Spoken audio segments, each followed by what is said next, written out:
શેડોફેક્સનો IPO 20 જાન્યુઆરીથી open થવા જઈ રહ્યો છે. આ આઈપીઓને હું ભરીશ કે નહીં એ હું તમને લાસ્ટમાં જણાવીશ, તો આ વિડીયોને એન્ડ સુધી જોજો.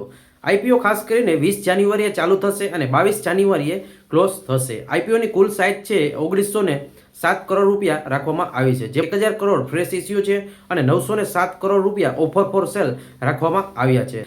શેરનો જે ભાવ છે 118 રૂપિયાથી 124 રાખવામાં આવ્યા છે. એક લોટમાં તમને 120 શેર મળશે. તમારું ઇન્વેસ્ટમેન્ટ 14,800 આસપાસ રહી શકે છે. રિટેલ કોટા માટે પણ અહીંયા પર 10% રાખવામાં આવ્યા છે.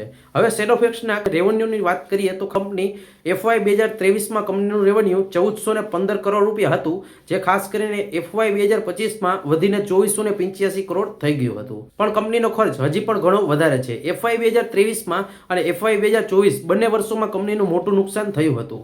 ખાસ કરીને FY 2025માં કંપનીને પ્રોફિટમાં આવી હતી.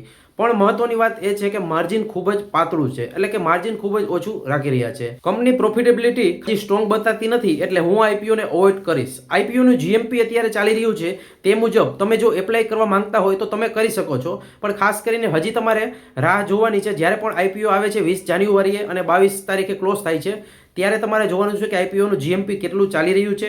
હજી મને લાગે છે ત્યાં સુધી આઈપીઓનું જીએમપી ડાઉન જશે અને ખાસ કરીને તમને જે પ્રોફિટ હશે આઈપીઓમાં એ 800 રૂપિયાથી 1200 રૂપિયા થઈ શકે છે તેવું મને લાગી રહ્યું છે. આ આઈપીઓને તમે એપ્લાય કરશો કે નહીં મને નીચે કોમેન્ટ કરી દેજો, અને હજી સુધી તમે મને ફોલો ન કર્યો હોય તો આવા જ માહિતી માટે મને ફોલો કરી લેજો.